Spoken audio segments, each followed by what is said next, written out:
welcome to episode number 182 of the Canadian Football Countdown, a proud member of the Canadian Football Podcast Network. We're here to preview week number 18 in the CFL this evening. I'm Ryan Coop, joined by, first of all, the great Adam Stewart. Adam, how are you doing tonight? Hey, doing good, Ryan. And you? I'm doing okay. The weather today kind of sucked. It's that weird fall weather where, it just kind of puts you in a bit of a bad mood. So I'm looking forward to some fun football talk or whatever, however tonight goes, whatever we end up talking about. And joining us here. Yeah, -6 here. So, it's going to be cold tonight. I'll tell you that -6, eh? -6. It's actually going to freeze hard tonight. So I had to try to make sure all the water stuff was put away. That's for sure. Yikes. Well, that's a little better than it was here, but it's that weird weather time of year. And joining us here as well, clearly hyped up about the Toronto Blue Jays, decked out in his full blue this evening, the great Trey Colback. Trey, how you doing tonight? Fantastic. -6, actually. You keep that. You can keep that. I had a meeting just the other day with some horse racing people from New Zealand, and their jaws dropped when I said we're going to have snow within the month. But the -6, man. Halloween, you always have to wear the sweater, right? Or the jacket underneath the costume. You have to get the XXL princess costume and stuff the sweater underneath, right? You bet. And, let's face it, I never wore the XXL princess costume, Trey. But, if you did, it's no problem. But no, -6, you know what that means. That means the Panthers are going to start popping here pretty quick. So, need some good football coming up. Yeah, are we taking Saskatchewan to cover the -6 or? We'll talk about that later on here. I don't know what the actual line is. We'll take a look later on in the show. This evening, we're gonna talk a little bit about the CFL Trade Deadline. Okay, well that's it. And on to the next topic. Because there really wasn't much to talk about. No, there was some. We'll talk about it here yet. This evening, we'll talk about some of the latest news around the CFL. We'll quickly preview each of the games for this coming week, talk our CFL Fantasy options. The CFL Podcast Network Fantasy League playoffs start this week, so big week there. And we'll make our picks against the spread powered by BetStamp as well. We'll also take your comments and questions in our live chat, all made possible by our presenting sponsor, Game Time TV. You can learn more by visiting GameTimeTV.ca or by following on Facebook at facebook.com/GameTimeTVMB. Before we go any further, as always, I want to acknowledge that the Canadian Football Countdown is brought to you from Treaty 1 territory, traditional territory of the Anishinaabe, Cree, Ojibwe, Dakota, and Dene peoples, and the homeland of the Métis Nation, as well as from Treaty 4 territory, traditional territory of the Cree, Saulteaux, Dakota, Lakota, Nakota, and Métis Nation. I'd also like to take a quick moment to thank one of our sponsors, which is BetStamp. BetStamp is a free app that helps you find the best value for your online sports betting wagers. There's so many different sports books out there these days. How do you know you're getting the best value? Well, they provide you odds across many different sites, all in one convenient place. You click on the game you are picking, and you can see them all there and find the one that's going to maximize the return for the pick you want to make. Once you find one you like, you can sign up for the corresponding site, link it to the BetStamp app for convenient tracking of your wagers through the BetStamp BetLink page.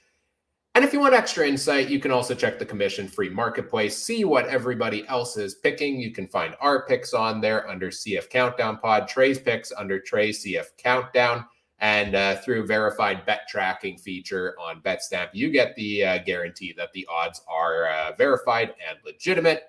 Visit betstamp.app or download the app from your local app store. Make sure you sign up with referral code CFC. Let them know we sent you. It helps the show out as well. And start using BetStamp to track your wagers today. Best of luck with them. And remember, always bet responsibly. Do not bet the farm. Speaking of betting, Chris in the live chat, Trey wants to know if you're playing online poker tonight. You got the shades on. You're not giving anything away today, are you?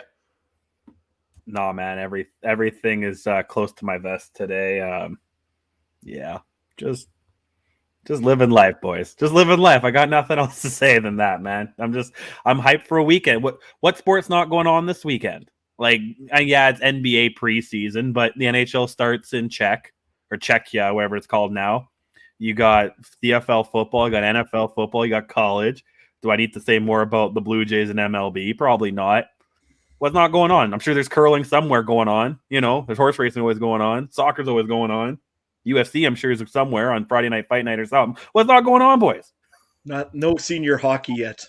Well, I'll be doing I think MWJHL with Mike tomorrow. So there's something always going on.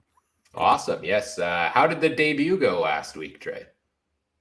I'm not fired. So I mean, he told me to come back, and I didn't get and first time meeting Mike, and nice. I love Mike. I know he's in the group chat or the chat here, but Mike's a nice guy. I love him. Yeah, Mike is the best. Gotta love him. Well, let's get into talking about some of the major things from around the CFL. Hey, Mike's in the chat saying Grand Slam of curling is on this weekend too. So there you go. Curling, I actually enjoy curling quite a bit. Especially, I think I was still in school during I don't know if it was the past Winter Olympics, but the one before that, where curling was on at 2 a.m. while I was doing homework. Oh, perfect way to study for an exam to watch Olympic curling, I gotta say. But let's talk some football here, because I guess that's what we're here to do. And today the big thing was the CFL Trade Deadline. We did have a lot of trade rumors around some big name players in the CFL. We also had a lot of trade rumors somehow starting today around the Canadian Football Podcast network of hosts changing places. But the trade deadline passed. No deals were made. Oh, wait, hang on. Sorry, getting a phone call real quick. Hi, Mr. Commissioner. Hello? Yes? What? My trade was denied? Why? Trey has a no trade clause that prevents him going to Saskatchewan? I probably should have looked at that when I signed it. Who signed that? Okay, bye.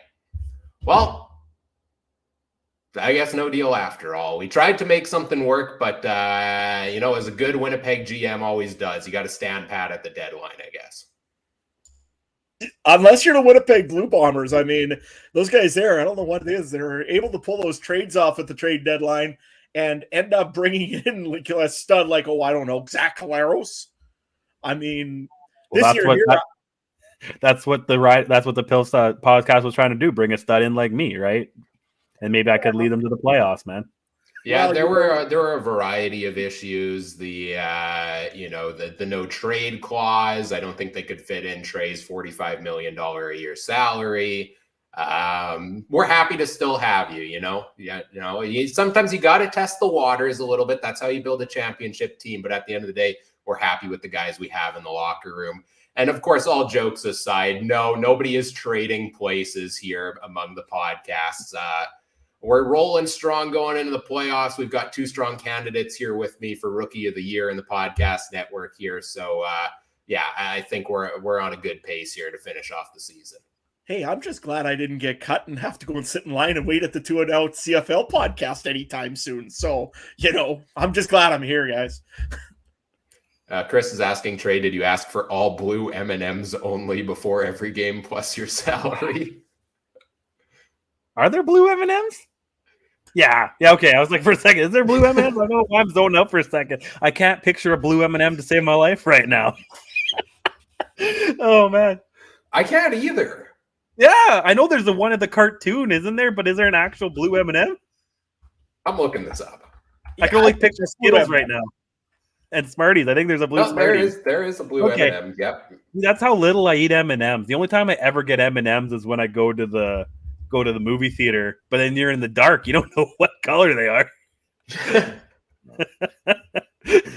This show's going off the rails already at the start of it, but in a fun way. I think we're going to have a lot of fun, a lot of laughs here this evening. So stay tuned, hop on the ride, and it should be a fun night here. But no, let's talk about the actual CFL trade deadline. No trades were made today. There was one trade made yesterday, I believe it was, in which the Winnipeg Blue Bombers sent Cedric Wilcox II, defensive lineman, over to the Hamilton Tiger Cats for Alden Darby, who was a former member of the Bombers, part of that 2021 championship team, and ended up originally going to Ottawa and then changed his mind in the offseason and ended up going to Hamilton or something weird like that. That's the only trade we have here to talk about. Let's go to you first, Adam. I guess, what are your thoughts on either that trade or the lack of deals around the league here at the trade deadline? I mean, not too surprising given the history, right? Yeah, no, it's not really that surprising. I mean, you can't have every year where you go see a Zach Collaros traded or something like that in the CFL. It just doesn't happen overnight. I know that in Saskatchewan, the rumors were rampant about Jeremy O'Day possibly doing something here before the trade deadline, and it didn't happen because, as Jeremy said, there's just a lack of players available or people that want to make moves right at this time of year. Most of the guys, you can't just bring anybody in, and it's not going to help you within 3 games with only 3 games left in the schedule. So in Saskatchewan, of course, in lots of the teams, they just roll with what they got. And they're not saying that there couldn't have been trades, or there may have been some spots. Maybe there was a lot of talking, but that's about all that it was talking. Maybe in the offseason, some of these guys will go after. I'm sure Bo Levi Mitchell will be one of those guys that will be getting a contract somewhere in the CFL next year, whether it be in Saskatchewan or otherwise. But the trade itself that did happen yesterday, Alden Darby, I believe that was a great trade for the Winnipeg Blue Bombers. They needed some help in the backfield a little bit. They've been getting some injuries back there. And it's just a good move for a team that's going to be going for another Grey Cup here this year. So I liked it from Winnipeg side of the thing. And to Hamilton, it's a good trade too. Even if you don't really go this far this year, which I'm hoping maybe we'll talk later on about that game this week. Nevertheless, I'm hoping that you guys can that you guys have another piece there and you got another guy to build for the future. He's a decent looking rookie. So I think he'll be all right. But again, it's just not that time for him. But Hamilton picked up a nice little piece in return. So that was a good trade. And also there was a couple of signings today I think we could talk about as well. I almost fell off the tractor today when I seen the one name. He went to the Winnipeg Blue Bombers. He was a previous Hamilton Tiger Cats. Defensive back Lawrence. And I read that and I was like, you got to be kidding me. It isn't him. And no, it was Desmond Lawrence, not Simone. So no, Winnipeg brought in some help for the practice roster, bringing in defensive back Desmond Lawrence. Trey, what did you think of trade deadline? Yeah, the CFL trade deadline, it's not as hype as it's not even that big in the NFL. I think football is just a weird sport where unless it's a thing like the Collaros thing, you don't really see the trades late. They're usually like kind of no-name players for some draft picks here and there. But one thing I thought of, we haven't seen any NFL cut signings really in the first, week 4 of the NFL? So guys are deciding to test the waters out there and not necessarily coming back. Did Dejar, what's his name? The Bomber lineman, did he ever find somewhere to come in the CFL, or is he still in the NFL? That's what I mean. These guys don't come anywhere. And I'm not even trying to poke fun about a certain quarterback Adam probably is sick of us talking about. I'm being serious. There's no NFL cuts coming up here. So I was actually thinking maybe there'd be a little bit more trades to fill in something because we're not getting the guys from down south. They're willing to stick it out more in the PR, or I don't know, maybe PR money's a little better these days. I don't know what the system is down there quite. But that's what I was thinking about. But I love the Bombers trade, man. I saw somewhere on Twitter. I always see things because you scroll through so fast. A couple people are like, well, does this not, make the Bombers D line a little light? Maybe. Hansen's still hurt, but if you saw the video of him today, he's in a boot, still doing practice, still going through those. What are those dummy guys that they just smack around, right? So he could be back anytime soon, depending on what his injury's like. And I don't know. I think it was a great trade. I didn't think Bo was going to go. I think that's going to be an off-season thing. I don't think there's any other quarterbacks around the league that would move. And most teams, that's the thing too, is 6 out of the 9 teams make the playoffs. So there's not going to be a Washington Nationals that give up, Soto at the deadline, because every team still has a push pretty much, except for Ottawa and Edmonton, right? So yeah, that's kind of my thought of it. Yeah, and like I was saying on Monday when Mike and I did the recap show, we had talked a little bit about what to expect. And I had kind of said, teams can rebuild so quickly in the offseason that they don't feel the need to make those in-season trades. Yeah, we got the one trade on the day. I like the trade for the Bombers as well. The big thing is they get some help at defensive back, and it's a guy that knows the system, right? Like, he was here for the championship season last year. And it's so interesting. Nobody makes trades, but yet every year now, 3 years in a row, Kyle Walters has made a trade. And if the Bombers go on to accomplish the three-peat this season, are we going to look back at that trade as a crucial piece of it? And then, like, at what point do other teams start getting on this wagon? Because that's 3 years in a row for them that they've done that. Other news that did come out, not quite trades, but Malik Henry has signed a 3-year contract extension with the Calgary Stampeders. Guys, that to me is the first time I can think of in at least a while that I've seen a 3-year contract for a wide receiver. I know we got the Jake Mayer and Taylor Cornelius contracts were all guaranteed money as well. So this new CBA kind of taking effect in some of these new contracts, perhaps. What do you think about now we're possibly starting to see guys sign longer term and get some guaranteed money there, Adam?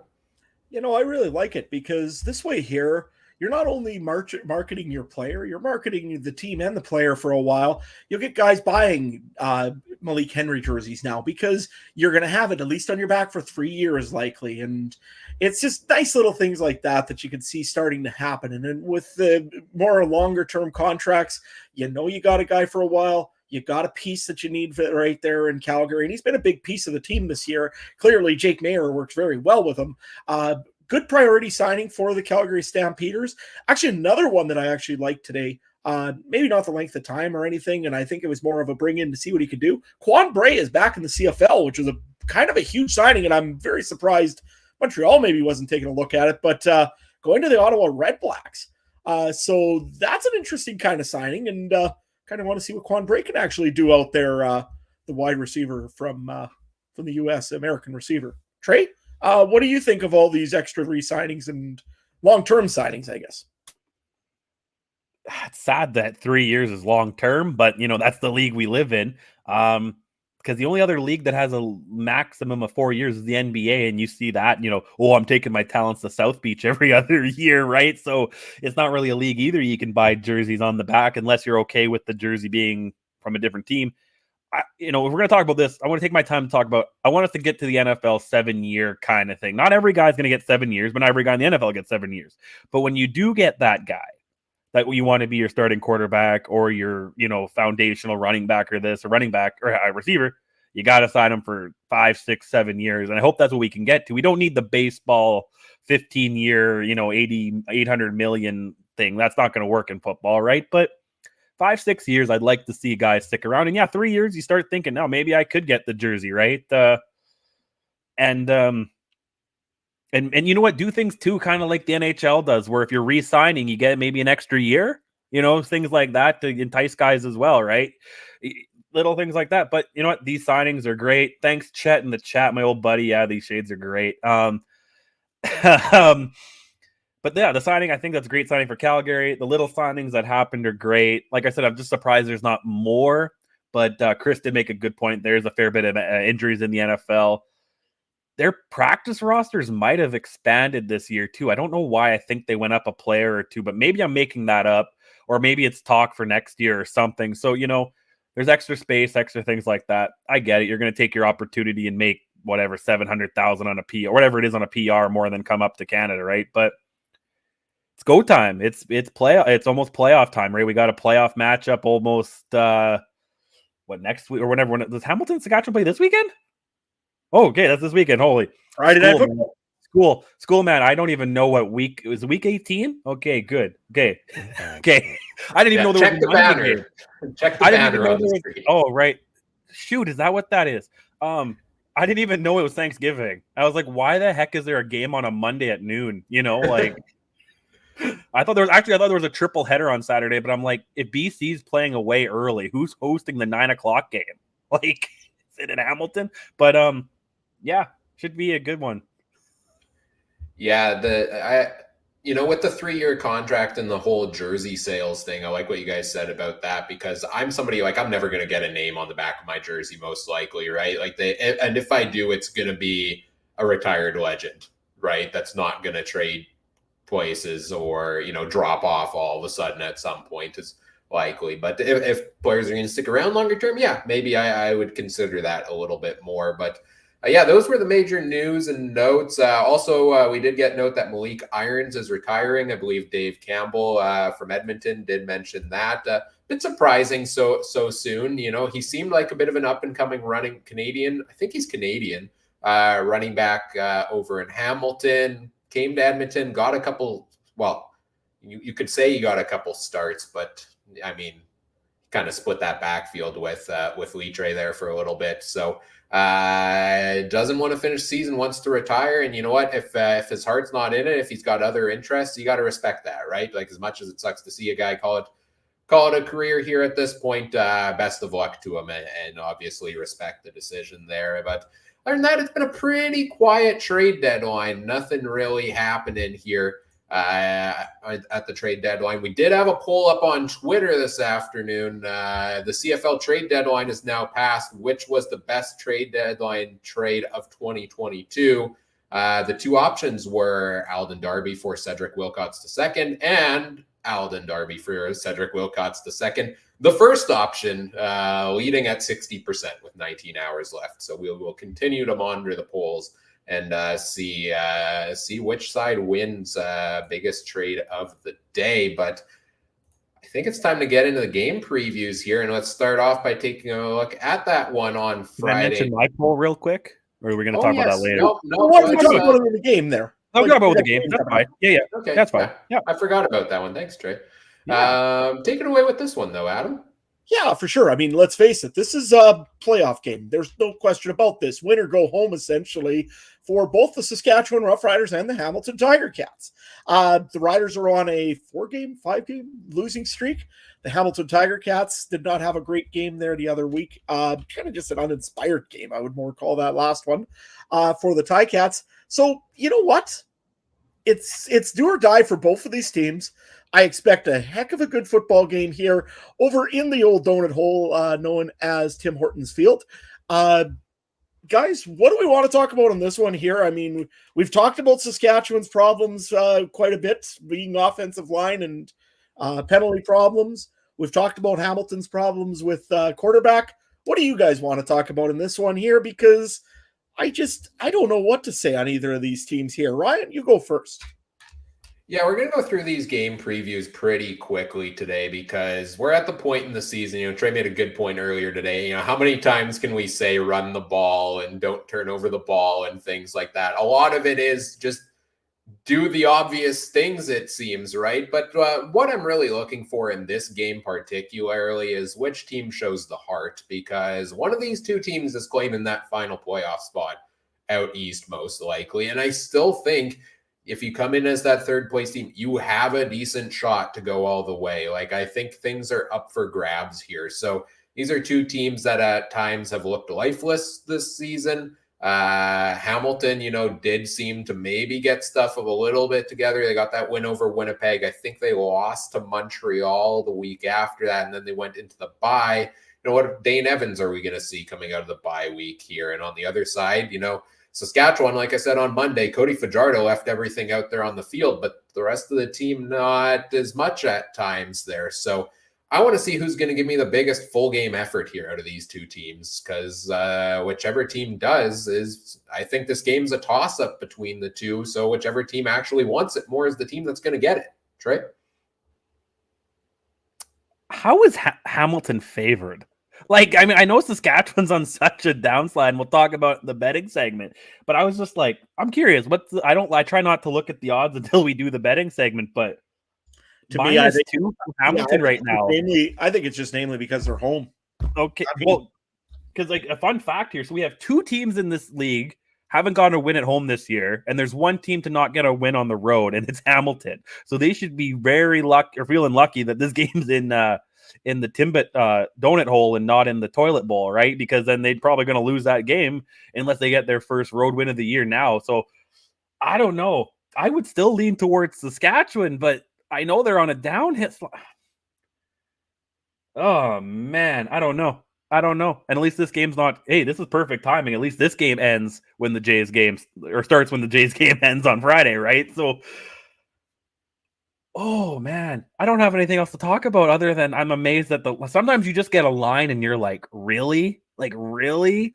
I know it's in Hamilton, but I'd still would have put in Saskatchewan -3 or something. That given them like that's a 5 or 6 point swing in the line. I mean. That's why I don't make the lines because I wouldn't be able to. But so do you think it's just tough for me to think of the Hamilton? I know Saskatchewan still has their issues and stuff, but it's really tough for me to think Hamilton's a better team by 2 points. But if you look at it anyway. Like I've been looking at the Rough Riders. I watched them play now. I watched that last game over again. That was on Sunday afternoon. I watched that one just to check it out and see what's going on. I went and I rewatched the game before that against Edmonton. And let me assure you, I suffered in that game to watch that one. The Riders looked dreadful against Edmonton. But that being said, when they played Winnipeg here the last game, their offensive line didn't look so bad until Dan Clark got hurt. Then all of a sudden all the wheels fell off and it went right downhill. The defensive line and the secondary looked okay until the fourth quarter when either they got tired or they just ended up packing it in or something because all of a sudden Nick Dembski's way behind a Nick Marshall. And well, he was 5 yards offside. Well, fair, but I mean, you got to cover him somewhere. He caught it away from him 15 yards away, so you still lost 10 yards somewhere in there. The Rough Riders had me worried around halftime because wasn't it like 17-10? And I'm like, well, how many times have we seen a touchdown game between these two? And then the team that's losing ends up scoring 30 points. It just happened to be the Bombers scoring like a bunch of points again late. Because you had me worried. Like, if you didn't have Dembski being off, if that was called, that's 5 yards back. Dalton Schoen had a crazy one where he broke like 20, 30. It was little things like that got, and we don't get me started on that interception. Like, I don't even want to say the guy's name. That's why he's the idiot number 14 to me, because I don't know how you give up on that play. Little stupid things like that led to 21 points right there. You know what I mean? Like, it's insane. And that kind of sums up the season for both of these teams, right? Little stupid things that they've done wrong. Like, they've played good football at times. I think they both have some good pieces on all sides of the ball, but it's either the costly turnover, it's the costly penalty, it's the, stopped at the goal line, things like that, giving up on a play that leads to losses. And that's what's happened for both these teams. Yeah, and Saskatchewan, again, the reason I wanted to watch that Winnipeg game was, again, it was namely shoot themselves in the foot a few times, but in all honesty, Saskatchewan played a reasonable game. They've been cutting back on penalties ever since Marino's been gone, which is great. Saskatchewan's offensive line, if it learns how to stop holding maybe every time, because at the moment, if I got a nickel every time they had a hold this year, well, I'd probably at least have 50 nickels. If you go with this, with Cody Fajardo, the way he's been playing in the last few weeks, he even played reasonably good against Edmonton. You've had those weird drops. You've had those bad luck plays. You've had the weird turnover and you had the missed penalty. Otherwise, Saskatchewan maybe wins against Winnipeg last week. So to me, I'm a lot more optimistic after watching that game. I think Saskatchewan has got the edge on Hamilton right now. I know they're going on the road. They're not very good on the road this year. They're not good at home either, so it don't make a difference for Saskatchewan. But nevertheless, I think that there's something there that they could have built on against Winnipeg if they can just get a little bit healthier. I know it's kind of a cliche and weird thing to say. I know Jamal Morrow practiced this week a little bit, which is good to see for later on in the stretch. You might get a healthy Jamal Morrow getting into playoffs. That's a big ad for the Rough Riders if they get him. There's other pieces also potentially coming back here soon. Charles DeBreer, I think, might start this week, which is a big piece for the Riders. Anthony Lanier getting closer probably to playoffs, but he looks like he might be back here before the end of the season. Big concern, I think, though, is the running back for the Riders. Pretty much it's insert fifth string quarterback running back because we really don't have anybody else. Yeah, is Keenan LaFrance he left last game? He got injured, knee injury. He's done. Oh, geez. So the Riders are going to be running. The Riders have Shaq Cooper now back, so I presume he's starting it. Are you going to spend waiver wire money on him again this week, Adam? Hey, I just wanted to get to $69. That's all I did that for. Anyway, nice. I'm going to, yeah. Anyways, no, I'm going to probably, I might stick away from the Riders running game this week because we'll talk later on fantasy on why that is. But nevertheless, I think the Riders have something to build on a little bit. If they can just get all pieces on one side or on both sides working a little bit better, they're going to start winning games. And they need to right now, plain and simple. They lose this one against Hamilton, you may as well kiss the Rider season goodbye. I don't think they're going to come back from this one. And same thing on the other side for Hamilton, right? It's looking pretty bleak if you lose this game here. So then you got to go and pretty much wipe the map. And even then, I don't think Calgary can. Or with Saskatchewan playing maybe a Calgary team in the last week that really ain't playing for much. Maybe by that point, I don't like the odds there for Hamilton. But nevertheless, this is a big game for both of these teams. Should we move on to the next game here, guys? And we'll move on to the BC Lions in Toronto to face the Argonauts. And I think I'll pull it up on the screen here. I think the big storyline you want to talk about here, Trey, is the timing of this football game. You're heated up about it a little bit. I mean, like, I understand what everyone's saying. Like, I get, we've hemmed and hawed about this all day. But I guess at the same time, I'm sitting here saying we've lived in COVID for how long where games are getting pushed back the day before, and we're going to sit here and say we can't change an Argo game, an hour or two. Jets changed the time, for the Bombers the last 2 seasons or whatever before. I get it. Yeah, it just changed, like, the odds. Like, it was 50-50 when the show started, and earlier on, a lot of people were saying yeah, and later on, a bunch of people are saying no. I did put a vote in for no, which may have swayed it. I was going to refrain from voting, but I wanted to pull up the totals on the screen. So it's so even, and I can see both sides. I don't want to say I'm heated, but like, I feel for the Argos fan base enough, that see, I made this point too. Richard probably. What are you, a Mariners fan, Richard? Because I was saying BC guys are not going to want to watch. If you're a Mariners fan and a BC Lion fan, you're also contemplating which game you're going to watch on TV, right? Just to backtrack here a little bit for the audio listeners, that the issue here is the Toronto Blue Jays Seattle Mariners playoff game is scheduled for exact same time as a home game for the Argos in Toronto facing the BC Lions. See, and either way, Richard's my prime example, a Blue Jay fan or Mariner fan, regardless. That's the time, I understand your guys' side where you can't change it and this and that, but I don't understand these Argo fans saying that MLBs and should be shaking their head, because MLB doesn't care. They're going to make more money in this game than the Argos did all season. You know what I mean? Like, it's unreal. It's going to be 50,000. It's going to be sold out. It's going to be $20 beers and Cracker Jacks and, all the baseball stuff for 3 straight days, potentially. It's going to be nuts. And I wish I could go, but I feel for the Argo fans, because there are going to be people who are both fans. Like I said, I'm a Bomber fan, and I'm going to be sitting in the crowd with my phone watching the 6th, 7th, 8th, 9th inning when the Bomber game's going on, because the Jays game's it's going to be a 4-hour game, right? So it's going to still be going on when the Bomber game's kicked off. So that's my thing. I wish there was a better way to figure this out, right? So I'm going to give my argument. I'm going to be the devil's advocate and argue why they shouldn't change this game. The NFL, you said, has a rule that they can change games on Sundays to accommodate a hot team or a hot game, right? So let's say Buffalo is playing, I don't know who's hot right now over on the other side, Jacksonville, let's say. That game was going to be on a Sunday afternoon. Well, hey, guess what? Buffalo and Jacksonville are 2 hot teams. We're going to move them to Sunday Night Football. So I can see why that happens.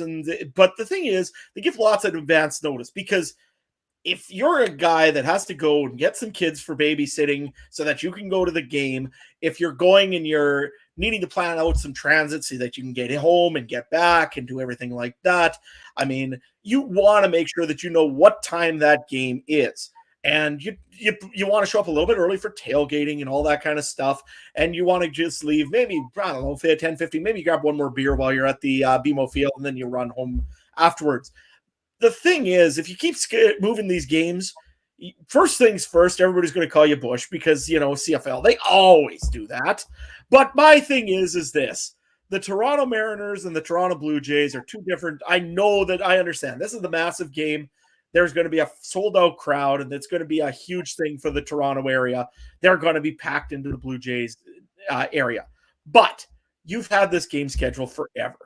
Your loyal season ticket holders, and there are loyal season ticket holders of the Toronto Argonauts, believe you me, they speak up on Twitter, and they're loud and vocal. They're good fans. Do you really want to aggravate those good fans because you wanted to move one game? If they think that I understand why you would move it, because of this Jays game, it's going to kill ratings for TV and for the audience. But your loyal season ticket holders don't need to be going in 2 days before the game starts. Oh, by the way, we changed it because the Major League Baseball decided to put a playoff game here. Understand why, but on another side, you don't want to annoy your season ticket holders. No. Let's say if I was going to Toronto this weekend and I was going to go to game 1 and I was going to go to game 3 if it happens for the World Series or for the wild card game, and I also planned on buying a Toronto Argonauts game because I like going to the Argos. I don't know if I'd really want to go and have that where it gets moved all of a sudden on me, right? I've already planned my schedule. I've already made a schedule, and I want to keep to my schedule a little bit. I understand on both sides of this argument, but to annoy your loyal season ticket holders, which pay a lot of the bills in Toronto, don't make sense to get them annoyed just because of this, right? Here, let me throw an idea out, and this might be a crazy idea for you guys, but maybe this is like a happy medium resolution. Because to me, it's like I see both sides of it where, should you move it? Maybe it's better for the team if you do move it. But then also part of me sees it, and the same reason I see, all the talk about, it's changed when the season starts and ends is it, do you want to play the game of chicken with these other leagues, or do you want to establish yourself and say, no, we're not worried about them and we're going to fight them head on here? But if you are concerned about this for Toronto, and I think the TV audience is where you're the most concerned, could you do something like offer discounted tickets for that day to entice more people to come in that if they don't want to spend the big prices that I'm sure the Blue Jays tickets are? Or do you offer something like, okay, if you have a ticket to a Blue Jays game also and you show that to us, we'll either refund your ticket for this Argos game or give you extra tickets to another game down the road, right? Like, could you get cute with something like that? I don't know. What do you think, Trey? Well, see, I have a question for Adam, but is this not the exact reason why you don't want to move the schedule up? Because you don't want the football or like NHL playoffs competing with this? So because again, you're going to go watch the Avalanche on TV. Me, you know what I mean? You want to watch the Avalanche in the Cup, and Ryan's going to want to watch Tampa Bay. Me, I'm going to be watching the Blue Jay game in the stands because I don't know when the next time they're going to make the freaking playoffs. You know what I mean? Like, I don't know. And especially with the team they make, the Bombers week 18 means minuscule to me, especially when, you know what I mean, compared to that. And you got the BC Lion fans. Half of Vancouver's probably Mariner fans, and the other half are going to be Jays fans. They're going to care. They're not going to care because BC's pretty much wrapped up, a playoff spot, if not, pretty much got second too. To me, it's going to get slaughtered by the ratings. The Bomber game is probably going to get slaughtered by the ratings, like I said, because I'm going to, if I didn't have tickets for the game on Saturday, I like Richard's point, the season ticket holders are going to come back. You know why the Blue Jay game's going to have 50,000? It's going to be those idiot casual fans that get their tickets from work, win the radio contests, spend $1,000 on tickets behind the dugout because, I'm going to the Jays game. The Argos need that. That's what the CFL needs. The CFL doesn't have that as much. We have the loyal season tickets, but why are the Bombers selling out? Because we're starting to get those idiot fans that do the wave and cheer on offense and do all the stupid things that piss the football fans off. It's just, I understand. I really do. You can't, and I get your point with moving the games around. You got to give some time, but I'm not saying move a day. You know what I mean? I'm not saying let's go move the Saturday game to Sunday. I'm not, you know what I mean? And again, maybe it's because I'm a guy that, I'm going to the game. If you move the game around and I'm supposed to work, I'm calling in sick. Like, sorry, I'm not coming to work that day. The Bomber game got rescheduled. But that's me. I understand not everyone can do that. So I get both sides.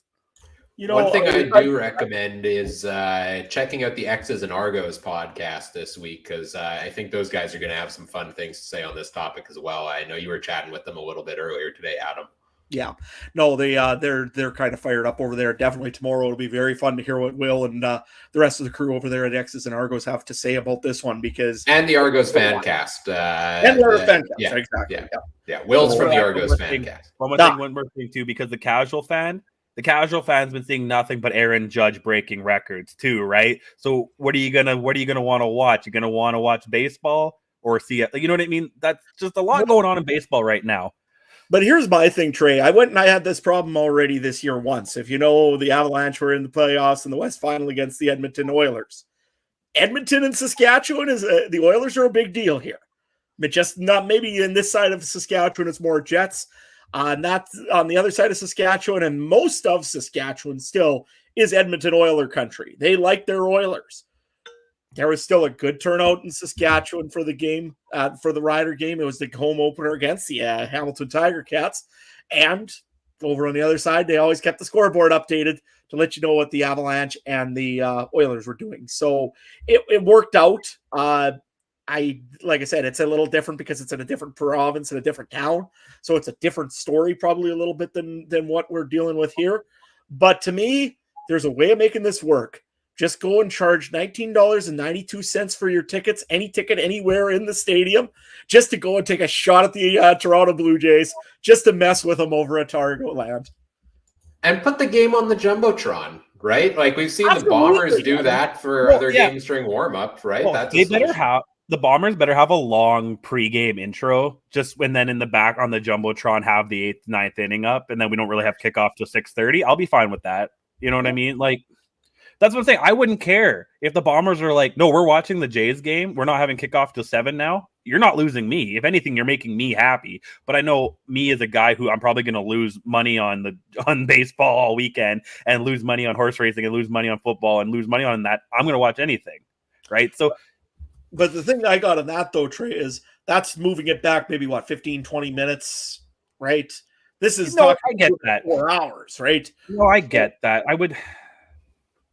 Like I said, if I was in Toronto this week and if they put the game at like 12 or 1, I'd be tempted to go to the first half of the Argo game. I'd put $20-$30 on a ticket and go watch BC in Toronto for half.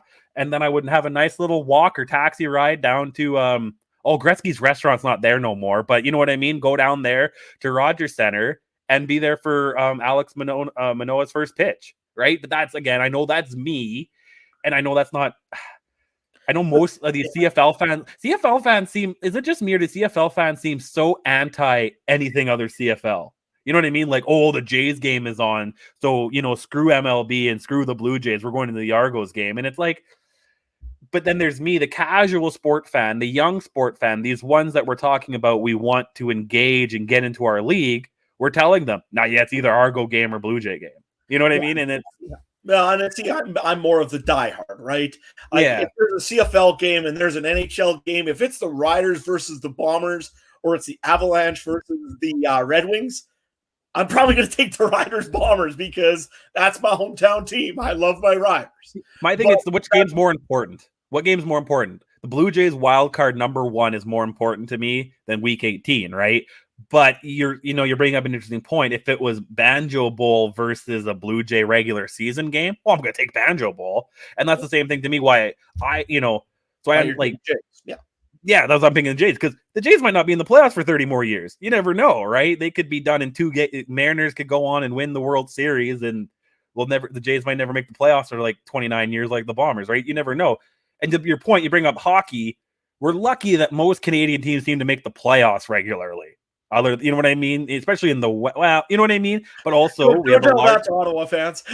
I know, and we also have a large amount of fans who don't like Canadian teams, pointing to the 2 guys above me right now, and your teams do make the playoffs a lot, right? So to you, it's more regular that your team makes the playoffs. So you know what? Maybe I'll miss this playoff game because I want to go to the Bomber game. For a Jays guy, I've never seen them win the World Series. It's like almost like the Bombers in the Grey Cup. They won the World Series 10 years before I was born. I never saw Joe touch them all. I wish I did. I've seen the recording, but you know what I mean? Something like that, Vladdy doing that potentially is way more intriguing to me than BC or Winnipeg and Edmonton and BC and Toronto, right? Yeah, and I know, and it's a rare commodity. Like, you look at what Saskatchewan in 2008, 2007, somewhere there, 2007, I guess it was, when we hosted a first playoff game since 1991. Everybody wanted to go to Saskatchewan to watch that game. That Taylor Field was packed. You could not get anywhere near anywhere. When you went into the concession area, you didn't bother, or into the grandstand area, you didn't bother because you weren't moving. You may as well have probably almost taken a pee bottle with you because you had to, because there was no way you were going to move in that stadium. But you know what? That I get why Toronto and the Blue Jays is such a big thing right now. I mean, last time the Jays were in the playoffs, what was it, the bat flip?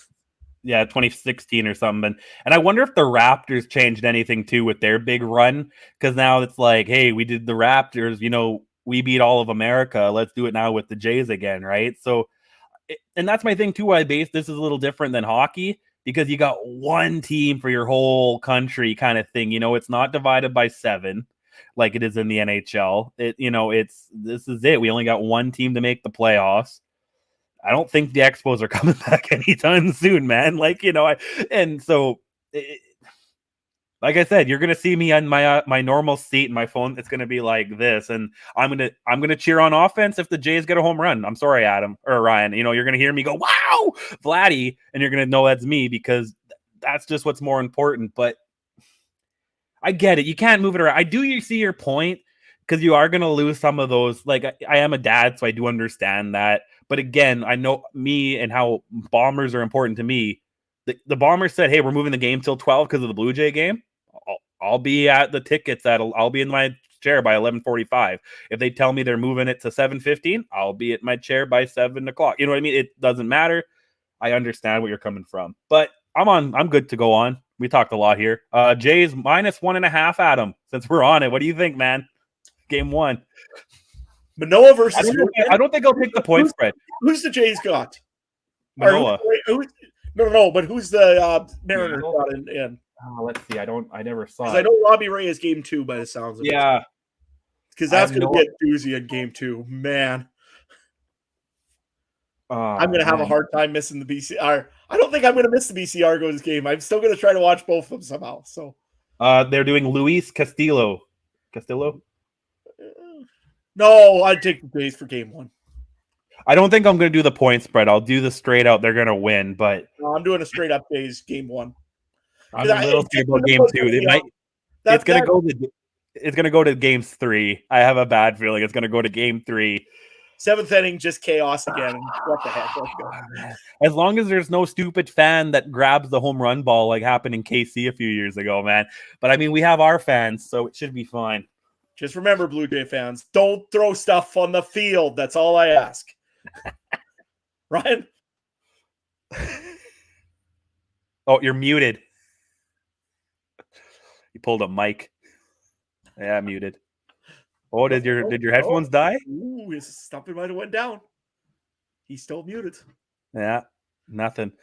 So you want to talk more Jays, or? I'm hyped, man. The last time the Jays, I remember the wild card against the Orioles, 2016 or whatever that was.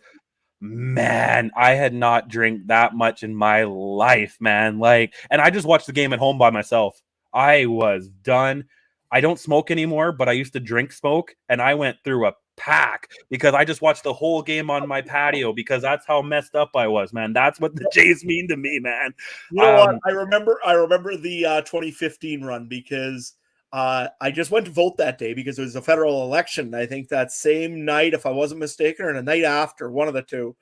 But I remember using that Jose Bautista bat flip and saying, "Yep, leaving the polling station, keep the pencil." Yeah. But no, nice. I remember Jays working now.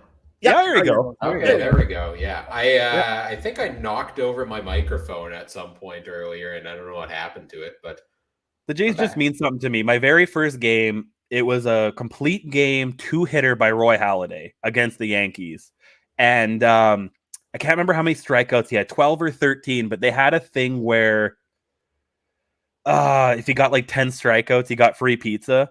So little-year-old me thought they were giving out free pizza at the game. So I went up to the line and asked the lady for pizza. And she's like, oh, no, you take this to Pizza and they give you a small free cheese pizza. And I was like, that's garbage, man. Like Roy Halladay just pitched a dime. And this is like Jeter and A-Rod days, right? Like, it was.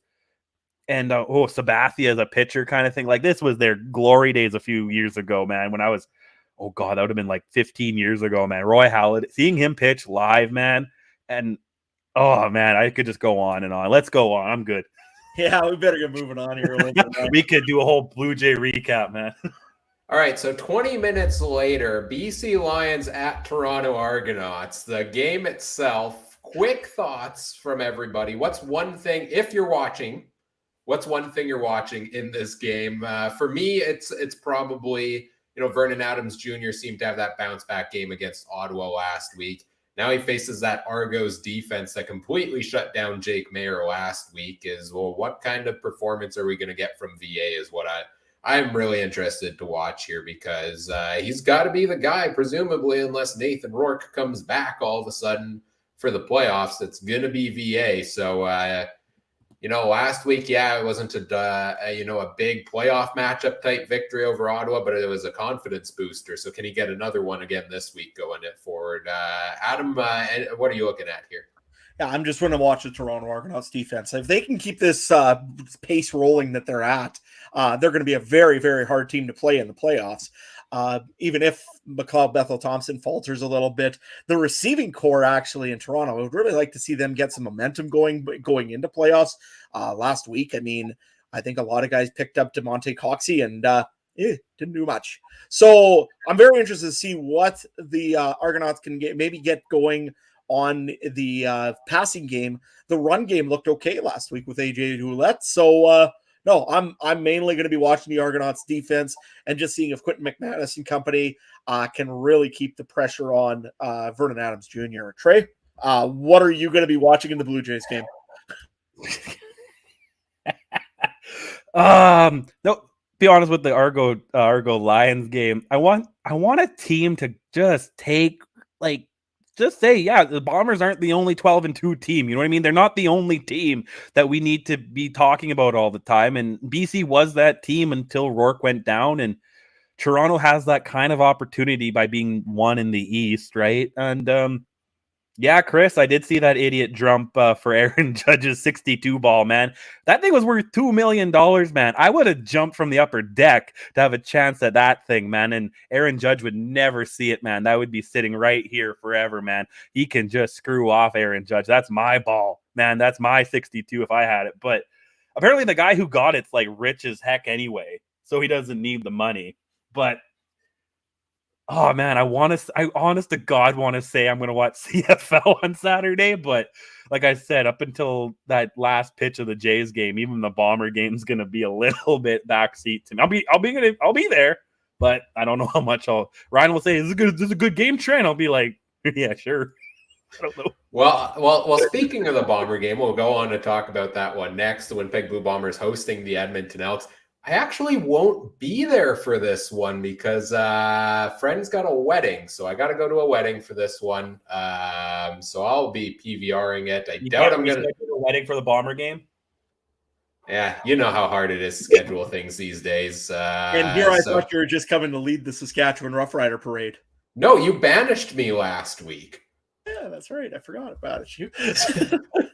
Well, you can still come and sit on the sidelines, I guess.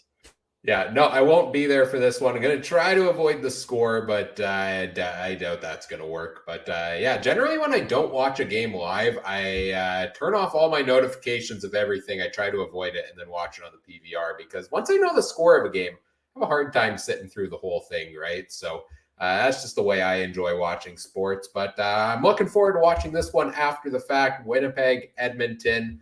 Edmonton is a fun team to watch for me right now. I love Taylor Cornelius, Kevin Brown, Dylan Mitchell, all those fun guys to watch play.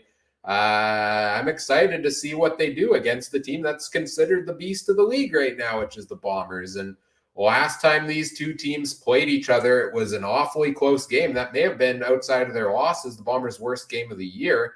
I think Collaros only completed 7 passes in that game. So You know what you're going to get out of Winnipeg more often than not, especially at home. To me, the thing I'm really watching in this game in particular is what are we going to get out of Edmonton? Because this is the time of the year where I think I've said this previously. I like watching the playoff matchups and those teams really fighting for playoff space, but I really like watching teams like Edmonton and like Ottawa, and we'll get to them yet, with the new coach and everything here at the end of the season to see, what could we possibly see going into next year here? Trey, this game here, you said you'll be there in the stands. What do you got your eyes on when it's not watching that Jays game?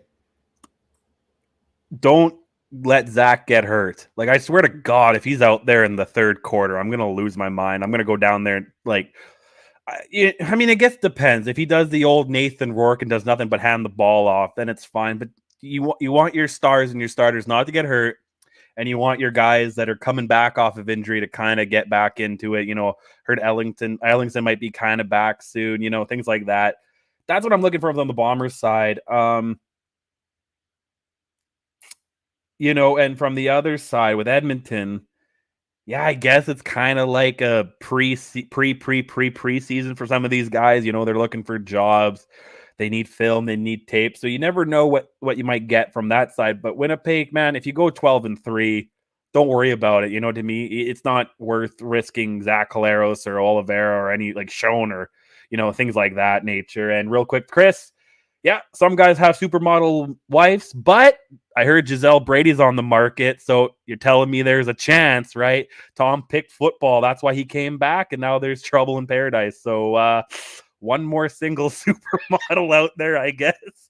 I mean, I should just mention here that I'm probably the only single guy on the Two and Outs or on the CFC countdown. Wow, you're really trying to trade yourself to a different team here today, aren't you?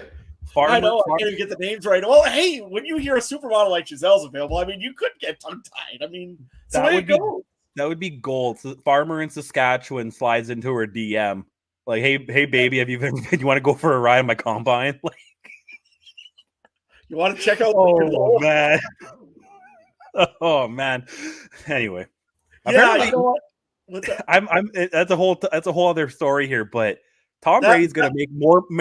He's going to be like Jeff Bezos' wife. He's going to get richer by getting divorced because she's worth way more than he is. So, which is saying something. So it's going to be interesting.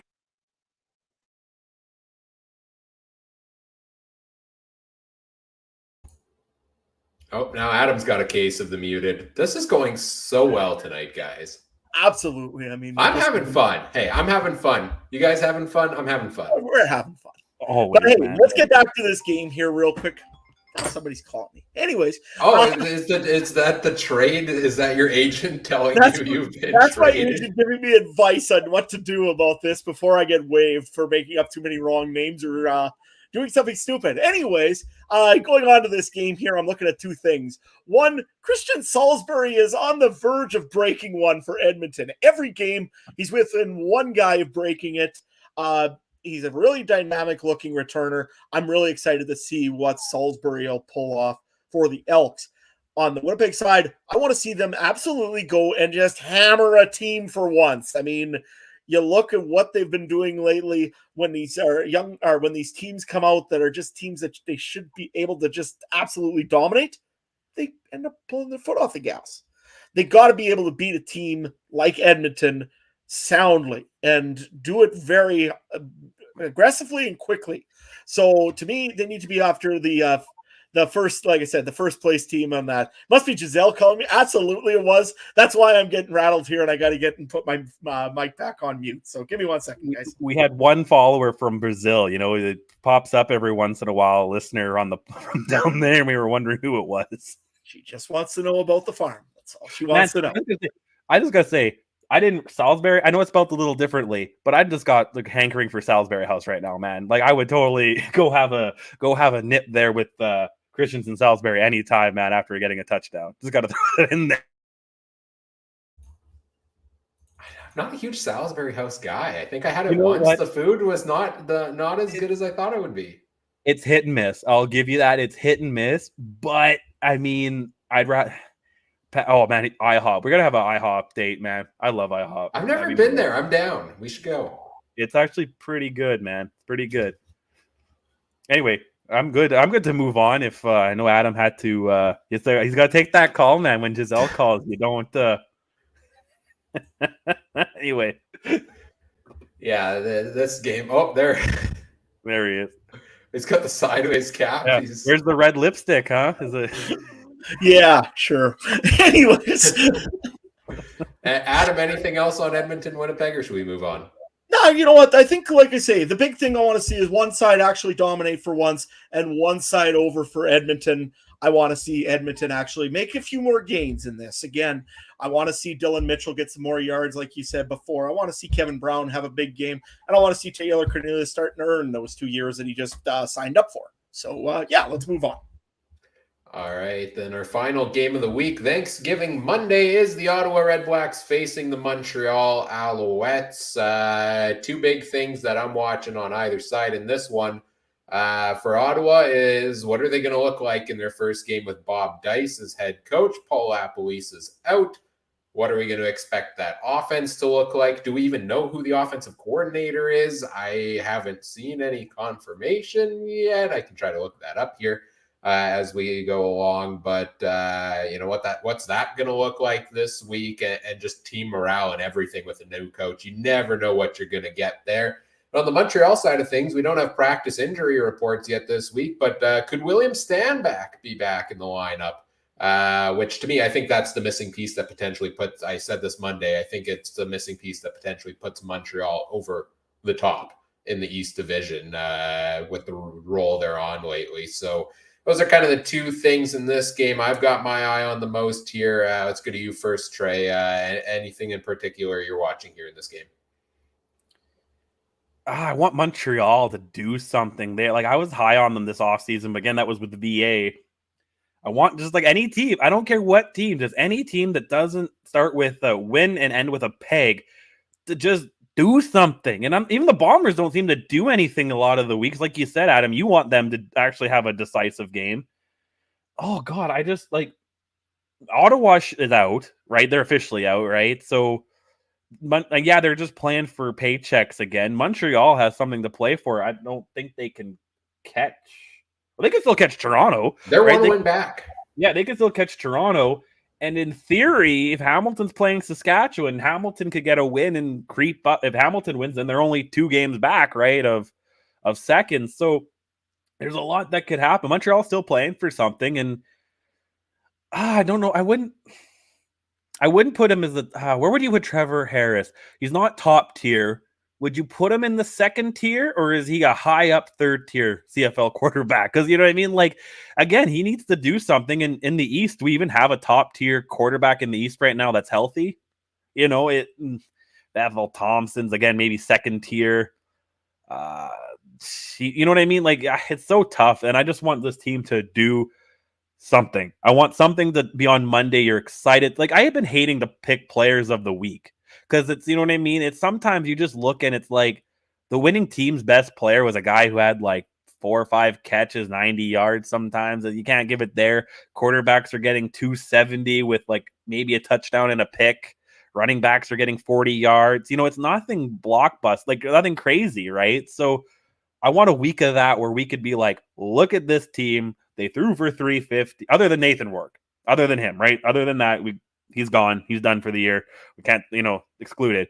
He could maybe be in the Hall of Fame next year, Ryan. But it's other than that guy, who's been the standout guy this year? Even Caleros, who's leading the league in quarterback stats, kind of hard to give him MOP because it's been a very meh MOP, right? And Dalton's shown, but he's not going crazy either. There's some receivers. I don't know. I just want a guy to I want something to watch on SportsCenter instead of just nothing but NFL highlights. Is there been a lot of gameplay that you can say, wow, this guy really went crazy?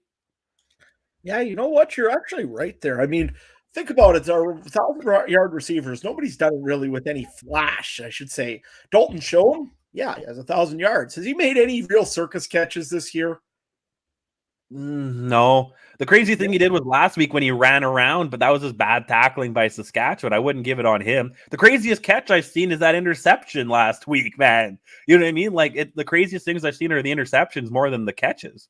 I mean, the one play there I thought from Winnipeg against Saskatchewan in the Banjo Bowl, that one touchdown from I'm just brain dead today on the names. Greg McRae? Nope, was McRae. Dembski?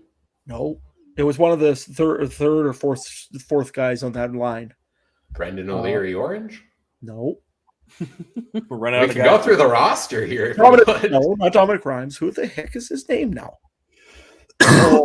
Anyway, just made a beautiful play to get into for a touchdown on the one. I can't remember the name of it. Sorry. But you know what? You're right. There's really nobody that's putting on any flash really this year to maybe earn that MOP spot. Like, to be honest, probably maybe Dalton Schoen being the rookie of the year might just also earn an MOP nod. Just Rashid Bailey is the guy you're talking about. Thank you very much. I wouldn't have prized. We get a catch here and there too. Like, I'm not saying we don't have amazing talent, but we just don't have that jaw-dropping stat. You know what I mean? I don't know. It's just I want something. I want something more than just a 13-2 team. I didn't realize they won 13-2 team, and then a bunch of teams that are just kind of, even like I said, I'll fully admit Winnipeg is the most mediocre 13-2 team ever. Right? Yeah. You can't give him much credit either, because other than Collaros being a game managing kind of quarterback, who's on Dalton Schoen, I don't know how he's wide open half the time, but he's not. He only got 4 catches last week, right? So 4 for 8, right? So he's not even open all the time. What's going on in this league? Yeah, we've got Nick here in the YouTube chat saying first time joining us live. Normally listens after the fact. Thanks for joining us. Happy to have more people joining us live for these shows. Joining us in the chat. Lots of fun comments all evening long. And whether you're live or whether you listen after the fact, we always appreciate any time you tune in here with us. Adam, thoughts on Ottawa, Montreal here from you? Yeah, you know what? I think that, you were talking about Trevor Harris earlier, and I think he's a great quarterback for what they need right now. He's a good guy that can manage the football, get those yards when you need them, and is okay that way. I don't think he's a guy that's going to give you any flash or any excitement, really. He's not going to run the ball for 50, 60, 70 yards. That's why they got William Stanback. And when he comes back, if he comes back this game, look out, because I still say the Montreal's penalty issues with holding and a few other things might be even solved a little bit just because they know they've got a solid running back behind them. Ottawa's side of the game here, I just want to see what they're planning for the future. I want to see what Bob Dice does as a head coach a little bit. It's going to be his first game back. I want to see what mystery offensive coordinator does. Right now, I don't think we know who the offense. I looked it up. I looked it up while you guys were chatting there. According to their website, there's no official offensive coordinator. I imagine there's going to be a combination of either Dice himself calling the plays, or you've got Will Arndt's the quarterback coach, Fred Reed's your running back coach, and Alex Suber's your receivers coach there. We've seen Ottawa do play calling by committee before. It worked out terribly. Well, you know what? I think what they should do is phone Paul Lapalese, get a paper bag, put a question mark on it, and just let him call the offense. What the heck? But Bobby Dice is the head coach. Yeah, I don't know what's going to go on there, but you know what? I just want to see Ottawa make a few improvements right now. I want to see them try to establish a running game with whoever they've got back there right now. And I would like to see a few more catches made by guys that are not named Jalen Ackland. I know Nate Mahar is starting to warm up a little bit. I'd like to see more out of him. And I want to see some big stuff out of that defense. I think if they can, that's maybe their biggest weakness right now is their defense. I think that if they can get some of the guys going over there, I think that they'll do a lot better than they did earlier in the year. And they just need to improve. You know, you're not making the playoffs at this point. Just see what you can do. And guys are playing for jobs. They're playing for pride. And there's still stuff to play for, even if you're the Ottawa Red Blacks. I'd rather like to see them try to get some extra points here. So. Yeah. I have one real question. If we get 1 minute, because I just 1 minute answer. Paul Lapalese 2023 head coach, OC, or TSN if you had to pick one. I'm going to say OC over in Hamilton. I'm going to call my shot here and say Tommy Condell after this season is out, and they're going to need an offensive coordinator. And I think Lapo's still good at that. Adam? I'm going to go. I'm going to say he's going to start as an analyst on TSN, but I think by Labor Day, I think it'll be OC of the Saskatchewan Roughriders. I don't know if they're quite ready to get rid of Jason Moss yet, but I think eventually they're going to blow the whole thing up if it starts real bad next year, and Jason Moss might be the casualty. This being said, if Jason Moss leaves, he's the OC in Saskatchewan. If Jason Moss all of a sudden decides to go to Montreal or somewhere else, right? I know it's tough because we have to see who gets fired and this and that, but, you know, I'm thinking TSN too until an opening comes up, and that or golf. You know, I didn't give that as an option, man, but either that or golf, you know, he's been around. But I'm good to move on, boys. I just wanted to ask that real quick because kind of just jumping off that. Sorry. Just jumping off that with another question we got on Twitter from Scott. You know, you mentioned got to see who gets fired. We had Lapo fired this week. Any other coaches, super quick, you guys think are on the hot seat right now? Nobody for this week. I mean, nobody's going to get fired, I don't think, now until end of season. That being said, I still say if the Riders don't make the playoffs, boom goes the dynamite. I think that there'll be lots happening there. The other side, you're right. I think Tommy Condell's on a very, very tight, light foot. I don't think Orlando Steinauer is as not as safe, but they're going to tell him, hey, maybe it's time to look for a new OC. Other than that, Chris Jones He's got Kahari sitting in his press box, doesn't he? So, I mean. Yeah, but again, Orlando, I think, and he could go to just be the OC in Hamilton as well, right? That's true. That's true. Yeah. Well, that's true. I forgot Kahari's in Hamilton, so I don't know if that's a fit for Lapo necessarily, but I still think OC somewhere. Yeah. And I don't think anything's going to happen in Edmonton this year. I think Victor Cui wants to try to build something, and if he's building something, you don't just go and throw Chris Jones out the window. As fun as that would be, I don't think you do it. On a side note, I wanted to bring up one other quick question. What were the odds that Deron Carter never switched back to offensive onto receiver with Chris Jones? Yeah, I don't know why he would. I mean, I don't know. I don't even know what goes on in Chris Jones, man. I don't know. But other than Saskatchewan, I see your point. It's going to be a clean house in Saskatchewan if they don't make the playoffs, right? Like general manager maybe included. Gainer might need. The guy that plays Gainer might need to get replaced, man. Just start from the top down, right? Just get rid of it all. But other than that, like you said, BC's I think fine. Calgary's probably fine. Edmonton, I would see how they played. I would get rid of him, but I understand he's the GM too, and you put such a financial investment in that. Saskatchewan I've talked about. Winnipeg, is his contract up, or do we have him for one more year, Osh? No, O'Shea's contract's up, but you guys are going to get O'Shea back. I'm not going to say he's going to get fired, but the only thing, again, if he decides, it's enough. But again, I don't think he would. But just that's my only thing with him. Hamilton, no. Montreal get a new coach probably, but it'll still be Machota kind of influence. So yeah, I think it's just Saskatchewan, man. Well, and I still say Montreal. I keep hearing Jason Moss to Montreal. So as a head coach.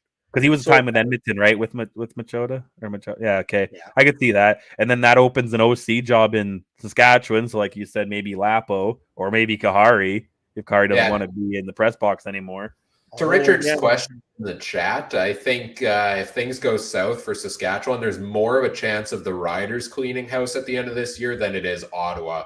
I don't think Ottawa does that after Sean Burke, brought in his whole group of guys basically this year, and they've got pieces there. I just think they didn't gel properly. So I expect them to do more in the offseason to tinker with that. Maybe a fresh coach changes things around there for Ottawa. Charlie Montoya still kicking around, Adam. Yeah, fair. Makes a good manager. Not sure about a coach though, but we'll see. Ryan, why don't we get on to fantasy here? I think we gotta strategize. I think we're in playoffs mode. Yeah, let's move on to the fantasy segment. Hour and 15 minutes in. We're going to be here all night, boys, and I'm okay with that. Let's take a look at our CFL Fantasy League matchups for this week. First of all, as we mentioned on the Monday night show, we're off to the playoff time now. The playoffs officially beginning, and Trey, we didn't get your reaction on Monday night. Heartbreaking end to the season for you, missing the playoffs by a one-catch difference. I can't say it on this show what I feel. So we'll just, like I said, I spent my whole hour of therapy, man, talking about it. It charged me for 2 hours because of how in-depth it was. But, it just absolute crap, man. It's fantasy, man. It's fantasy. I'm in an NFL one where I have should have the best team, but somehow I'm 1-2. Did 2 hockey drafts over the last couple of days, man. It's just dumb fantasy, man. That's the way to sum up fantasy sports, isn't it? Okay, anyway, sorry. I'm looking at what Mike texted me in the group chat. Sorry, you guys go fantasy. I don't want to give my 2 cents because I'm too sour. Yes, that's fair. That's fair. So Adam and I are going to be playing in the first round of the playoffs this week. I'm facing off against Travis from the 2 and Out CFL podcast. Adam, you've got our nemesis, super fan Mike from the Turf District. Please take him down for me because he's beaten me every time I've played him in fantasy, and I really don't want to run into him in the playoffs. So I am depending on you this week, good sir. Yeah, no, and I really don't want to see any of the 2 and Out guys make it through this round. So, otherwise they'll beat me. So, I think if you could take out Travis, that would make my life a little bit easier. And I'll see what I can do for Mike with you. I mean, he's a heck of a good challenge for round 1, but I beat him in the our first playoff against him. So let's hope we can get him on this. And Trey has come back with a stuffed giraffe, I think. His name is Squishy. He's like my stress animal, man. And I think I need him right now. I'm pretty pissed off. And we got to bring out some sort of sensor. Thanks, Trey. Yeah. Safe space for you here, Trey. We're all here to support you in your fantasy sports hardships. Thanks, guys. I appreciate it. What are you thinking on quarterback here, Ryan? Well, so this week, no fantasy charts because while I'm back from vacation, I haven't had a chance to catch up on some of the stuff while I was gone, and it's been super busy. So we're going to go without the charts this week. Some may say we're doing that for strategy so that others can't, get that extra inside info. No, it's purely a time-based thing. I will hopefully have them back next week. Do we have to talk quarterbacks? Because I hate all the options. I literally looked at the quarterback field for fantasy this week and said, I don't know what to do at first glance, because you've got Taylor Cornelius, who I'm super high on, but has never played statistically well, really, against the Winnipeg Blue Bombers. And so that price makes me nervous. Although I'm still kind of tempted to do it because I don't think the Bombers defensively have been that strong this season as people may think they have, and I think there is opportunities there for Cornelius. Zach Collaros only completed 7 passes against Edmonton last time they played. Cody Fajardo, you don't know what you're going to get from the Riders. Trevor Harris against Ottawa, that's a potential option for me, against that Ottawa defense. But again, how do you know what you're going to get from Bob Dice's new team, right? Taking over the team for Ottawa there. Game's also Monday. That's another thing. That's the thing we got to talk about with fantasy this week. You've got a Friday game, 2 Saturday games, and a Monday game. And that's quite the difference. We don't even have practice reports right now from that Montreal-Ottawa game. And William Stanback could be back. He could not. We don't know at this point in the week if you're trying to set your lineups right now. And you might not know before that first game of the week. So there's 2 kinds of strategies you can go with here. You can either stay away from that game entirely and not worry about it, or if you're playing potentially in a league like we're playing in where it is a head-to-head matchup, you maybe save some of those options, giving yourself flexibility still for later in the week. That way, okay, this is what I'm up against. This is a total I need to hit. Am I going to risk it and go for the risky play, or am I going to go for the safe play? I think Trevor Harris is a potential option against that defense. He's put up serviceable numbers. He hasn't thrown too many picks lately, but he's not putting the big numbers up. Honestly, this week, I'm probably going with Vernon Adams Jr. He's still under $6,000. He's a cheap play. He has big play potential, but I'm scared for that matchup against the Argos defense. Adam, what are you looking at here? Well, I was looking at Trevor Harris also just because I think he might have a pretty good game against Ottawa. I mean, Ottawa's defense, I don't really trust that much. So that being said, I've got him in my other fantasy league, so maybe I do trust him a little bit. But nevertheless, no, I don't. I'm having a hard time with quarterback as just as much as you are. Another option, I mean, it's cheap, it's absolutely risky and terrifying. Kyle Loxley might move back to receiver because Kenny Lawler's hurt. Maybe you just do that and take the $2,700 for a quarterback and maybe try that. It's crazy, but it might work. Honestly, though, I think I'm probably going to go Vernon Adams as well. He gave me good points last week.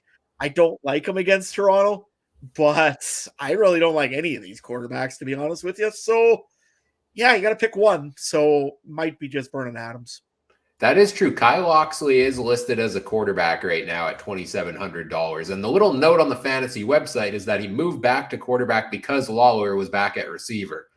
But now Kenny Lawler is out with another injury again. So if you want to be risky, I don't know if I'm doing it in a playoff matchup, but boy, would that be wild. Also, I got it wrong. Vernon Adams is just under 7,000. I think I said under 6,000 before. Trey, do you want to weigh in on the quarterbacks here at all? Anybody that intrigues you this week?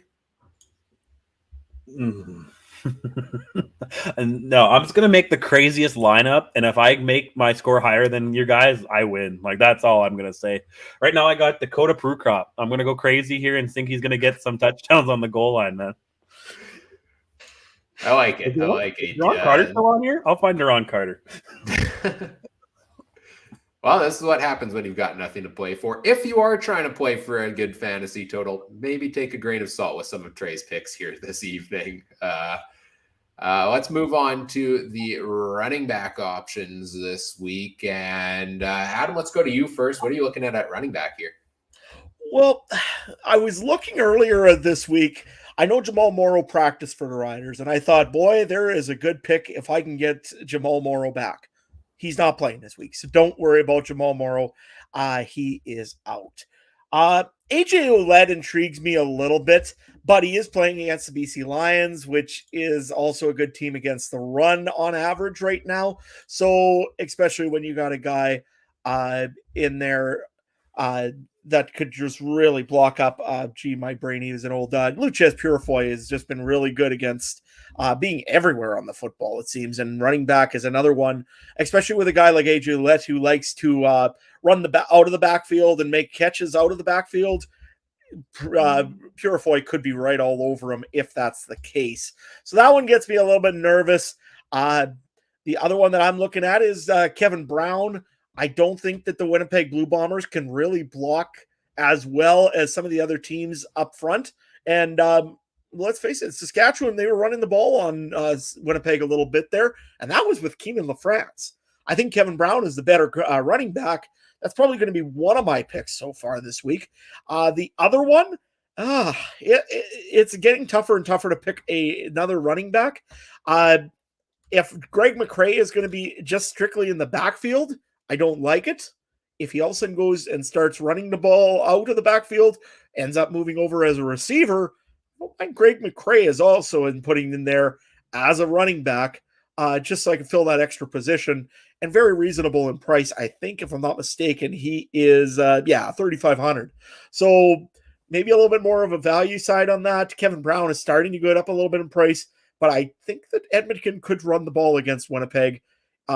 The only thing is, though, if Winnipeg gets up quick, you may lose quite a bit on Kevin Brown quickly. But see what happens here. Ryan, what are you thinking? Yeah, Kevin Brown, immediately first guy I put in at running back, just as I have every week. He's been in the lineup basically for Edmonton because he has been super good. He last week, I think, was his lowest total yet, and that was still 12 points. He still rushed for 75 yards. He got 14 carries in each of the last couple of games. That's consistent, and I think you can do that against this Bombers defense.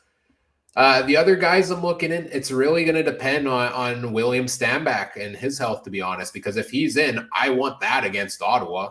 I really do. And so it comes down to then, can I come up with a combination of William Stanback and maybe a wide receiver for that game on Monday that then I can leave myself the opposite option of then switching to Devontae Williams for Ottawa and a cheaper and a more expensive receiver potentially, right? So I like William Stanback if he's playing. I'd take a temptation on that. Devontae Williams is at $5,600. He's been productive in that offense in the last 3 weeks. He's at least 4 catches a game, and maybe things open up a little bit more now with Bob Dice as head coach. Maybe there's a little more for Ottawa to play for here. I don't know. Kind of like that option. Other than that, I'm looking at cheap plays. Wes Hills, if he's the starter at $4,000, has put up decent totals so far. I don't love the matchup with Saskatchewan there. And maybe I'll just wait and see who the Riders' starting running back is this week. Because if it's a guy, another guy who's coming in at $2,500, yeah, I'd probably take that play to spend my money elsewhere. But of the top options, don't love James Butler against Toronto. You know, I really don't like Brady Oliveira as a fantasy option right now. Like, he's doing good rushing-wise. He's up there. I think we talked about it the other day, second in the league in rushing yards right now. But he doesn't have a single touchdown in his last 5 games. He doesn't really get involved in receiving very much. To put up a 10-point week, then you need 100 yards rushing out of him, and he's done that twice on the season, including last week. At the price he's at 6,600, I don't think he's hitting your value. So even though the matchup is with Edmonton and it's kind of tempting, I don't love that there just based on that. He never gets in for the touchdowns. So that's kind of what I'm looking at for running back this week. Trey, you got any big plays for the running back position? Yeah. First, I'm going to start off with James Tuck. Picked up 5.7 fantasy points last week. And if Dakota Prukop doesn't go for the 1 yard quarterback sneak, he's going to do a bootleg throw to, I believe, the special teams tackle leader, Mike Miller, fullback. So we're going to go with that. My receivers get a little better. My receivers get better. Don't worry. I tried it there. Fantasy sports is so dumb that Trey is going to have the top score in our league on the week. 200-point game. I don't know how he's going to do it, but it'll be 200 points. Yeah, Prukop goes for like 3 rushing touchdowns. Mike Miller gets if it was a fumble recovery, that wouldn't count, eh? No, so it'd have to be offense only. That's fine. He gets 1 a year, I feel like. You know what I mean? He gets 1 somewhere where he'll be in fullback. He gets out there a fair bit. They just don't use him, but once in a while he's wide open and he'll get 1. I call it. Yeah. Well, moving on to the wide receivers here. Do you want to go first here on the wide receivers, Adam? What do you got in your lineup? This one I've been having a little bit of trouble with it, I'll be honest with you, because I'd like to take Kyron Moore. I know I seen him last week on your roster. I just don't like $7,170 for Kyron Moore. It seems very expensive. However, Cody Fajardo does seem to rely on him to make those big catches. I know one guy I can't take is Tevin Jones because of that, drop or whatever that was. Anyways, nevertheless, I'm looking at possibly a couple of Argo receivers. However, again, they're playing the Blue Bombers or the Lions, I'm sorry. And the Lions are just a good team in the secondary. So I'm having a really hard time with this. Lucky Whitehead is listed right now as not playing. It shows him as injured. He will play. It sounds like he's very positive that he will play against the Argonauts. So Lucky Whitehead might be a choice. However, I just get nervous with that because him and Vernon Adams really haven't had a lot of chemistry and haven't made some catches. And the other thing also is, how limited is Lucky Whitehead going to be for this game here? I've been having a very hard time trying to figure this one out. The other option also would be Eugene Lewis gave me some big points last week. He's just so expensive, though. I'm having hard times trying to pick this one here. So, Ryan, I'm going to let you actually go first on this one, and I'll see what you do because I'm having trouble with the receivers. Well, you know what? We're actually on the same page for a lot of these guys. Like, Eugene Lewis against that Ottawa defense. I like that option. He's the go-to target for Trevor Harris, and he's put up touchdowns in 5 straight games now. Like, that's something you like to see. That's what we saw from Jake Winneke. And that's why he was such a fantasy guy last season, right? Is the consistent touchdowns. He still gets the volume and the yardage there too. So, you're probably good for at least one of those from Lewis. I like the matchup there.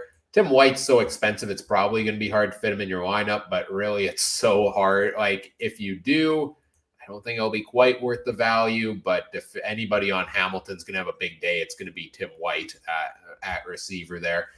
I think I want one of the Bombers receivers against Edmonton here, but I don't know which one necessarily. I think they're all good options. Nick Dembski, has pretty good games, not playing the Riders though. So I don't know how that one works out, but now he's up at almost $10,000, which good for him. You know what? Good for Nick Dembski for the season he's having. Happy to see it. Dalton Schoen passed 1,000 yards last week. He's at 76.43. He's a guy who I maybe have in my lineup right now. And Rasheed Bailey's still performing decently well and at a moderate price. So I like one of those three. I have Kyron Moore as the top play from Saskatchewan. Again, I called it last week. Tons of catches, right? 10 catches last week for him. Didn't go for a ton of yards. It was like an average of 5 to 7 yards a catch. But that PPR point total is going to add up from Kyron Moore. Argos receivers, I like them potentially as well. Curly Gittens Jr. is, generally that go-to option, but it seems to be kind of hit and miss. I've got, a lot of these options I'm like kind of half in, half out on, right? Where you can take the chance on them, but I'm not 100% sold. One guy I'm sold on, though, and I put in my lineup right away, much like Kevin Brown, is Dylan Mitchell of the Edmonton Elks. And that was a gimme for me because this is a guy that keeps on producing. And it's a crime that he's under $5,500. And that's because people don't really believe in him yet. But he has put up at least 75 yards in his last 4 games, a catch of at least 44 in each of those, more than 15 fantasy points in each of them. So, you lock Dylan Mitchell in your lineup, especially against that Bombers defense. Those are my kind of higher price plays this week. I think there are a couple cheaper options potentially, depending on injuries. Brendan O'Leary-Orange has looked decent in a Winnipeg lineup. Who was it? Cam Phillips is back in. He's at 4,100. He's back in for Toronto in that offense. Those are some of the other guys I potentially have my eye on to switch up the lineup this week. Trey, who else do you have in yours? Well, since I have like 90% of my salary cap, I have Nick Dembski, Curly Gittens Jr., and of course my golden boy Dalton Schoen. But of course those guys alone are like $30,000, so we're just under it. So we'll see.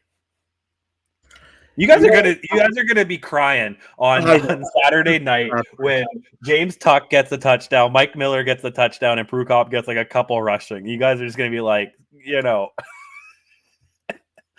I will lose my mind. A bronze statue will be built outside of IGF Field if that's the case. As long as the Jays win too, man, that's fine. Because I'm away at a wedding on Saturday, if I check my phone the next day and find I've lost my fantasy matchup, but Trey is at the top of the standings with those guys, I will lose my mind. The thing is crazy, though. If Gittens, Schoen, and Dembski have a good enough day, it might not matter to either, right? So we could just see. Yeah, you're not wrong there. Defensively, picking a defense this week, which we do have to in our league, you got, of course, your usual 8 options of the 8 teams playing this week. For me, I've got Montreal in my eyes on them right now at 33.53. I think they're an underrated defense. They're facing, again, the Ottawa Red Blacks offense, which is it Nick Arbuckle? Is it Caleb Evans? What's that look like under Bob Dice's leadership there? I like that potential play for Montreal right now. I think that's a cheaper one there. Or Toronto, honestly, at 4,057. Vernon Adams Jr. did have a bounce back game against Ottawa last week. He's also known to throw a pick here or there, and we saw Toronto shut down Jake Mayer. I think they could potentially shut down Vernon Adams. Is it a weird strategy to go with the defense playing my quarterback potentially? I don't know. if VA does throw the picks, then it mitigates the points lost from those, but you also don't really gain the points back. So maybe it's a more, casual, or not a casual, conservative play at that position. But those are kind of the two main defenses I'm looking at here right now. Let's go to you, Adam. What are you thinking? Well, I've been looking at this one pretty hard because, again, I'm having trouble trying to figure this one out. I liked at one time here the Edmonton Elks because they've been making some weird plays and making some interceptions and doing a few things. But then again, you got to look who they were playing. They're playing Saskatchewan. They played Montreal. They're playing Winnipeg this week. So Zach Collaros traditionally does not throw interceptions. So that being said, I'm probably looking at Montreal right now. They're playing two quarterbacks that I just don't think are on the right page, being Evans and being Arbuckle. So to me, I like Montreal's defense right now. That being said, though, Toronto, they could make Vernon Adams' day very miserable. And you're right. They've been having good weeks. They had that 28-point week up again, a little while ago here. I don't think they're going to have that kind of week because they're not playing Ottawa. But I think they're going to have a good week, and they could be a good option also against BC, especially if Vernon Adams Jr. gets rattled early. I'm just taking Winnipeg. They're going hunting for elk, man. That's all I'm doing. I thought you were going to just break Adam's rules and just go with Saskatchewan. I was close, but I'm not feeling too confident. I don't know.